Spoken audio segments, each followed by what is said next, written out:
নমস্কার, দেখছেন নিউজ 18 বাংলা। আপনাদের সঙ্গে রয়েছি আমি রুমেলা। যে খবরের দিকে শুরুতেই নজর রাখবো, সল্টলেকে বৃদ্ধাকে বেহুশ করে লুট। পূর্বাচলে বাড়িতে ইন্টারনেট সংযোগের নামে ঢুকে লুট। প্রায় 3 লক্ষ টাকা ও গয়না লুটের অভিযোগ।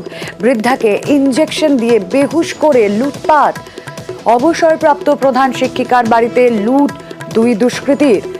যে খবরের দিকে আমরা নজর রাখছি, সল্টলেকে বৃদ্ধাকে বেহুশ করে চলে লুটপাট। পূর্বাচলে বাড়িতে ইন্টারনেট সংযোগের নামে ঢুকে লুট। আসুন আমরা কথা বলি, আমাদের প্রতিনিধি এই মুহূর্তে রয়েছেন সঙ্গে অনুপ। এই যে দুষ্কৃতী তাণ্ডব, এই যে বৃদ্ধাকে বেহুশ করে লুট, এটা নিশ্চয়ই একদিনে পুরো ব্যাপারটা সাজানো হয়েছে তা নয়। দীর্ঘদিন ধরেই তার মানে এই বৃদ্ধার অবস্থান, বাড়িতে কখন একা থাকেন, এই পুরো বিষয়টা রেকি করেছিল তারা।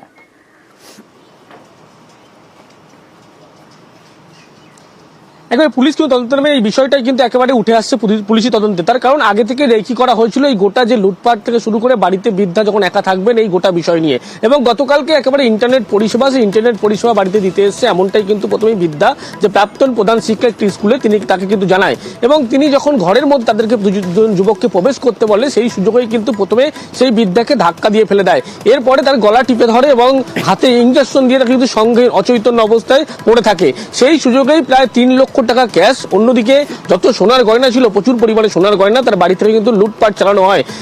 তারপরেই এই গোটা ঘটনা গতকাল সকালবেলা যখন ঘটে, পরবর্তী ক্ষেত্রেই কিন্তু একেবারে তার যখন অচৈতন্য অবস্থায় পড়ে থাকে, এলাকার অন্য যে আবাসিকরা যারা ছিল তারা কিন্তু সারা শব্দ পাচ্ছিল না, সেখানেই তাদের সন্দেহ হয়। এরপরেই বিধাননগর দক্ষিণ থানায় গোটা বিষয়টি খবর যায়, পুলিশি অভিযোগ দায়ের হয়। পুলিশি অভিযোগের পরবর্তী ক্ষেত্রে কিন্তু একেবারে এক যুবক, ইতিমধ্যেই শুভঙ্কর মুখার্জি, ইকোপার্ক এলাকা থেকে পুলিশের পক্ষ থেকে গ্রেপ্তার করা হয়েছে। এবং সল্টলেকের মতো একটি জায়গা যেখানে পূর্বাচল আবাসন, সেখানে এই লুটপাটের ঘটনা, একেবারে বৃদ্ধাকে ইঞ্জেকশন দিয়ে সংজ্ঞাহীন করে খুনের চেষ্টা, এমনটা কিন্তু অভিযোগে উল্লেখ করা হয়েছে।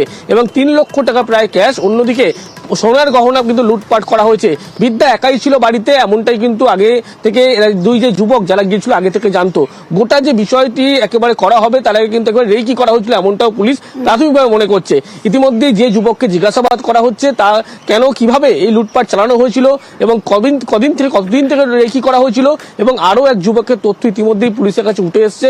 তার খোঁজেও কিন্তু বিধাননগর দক্ষিণ থানার পুলিশ, অন্যদিকে বিধাননগর গোয়েন্দা শাখার পুলিশ, তারা কিন্তু ইতিমধ্যেই খোঁজ শুরু করেছে। রুমেলা।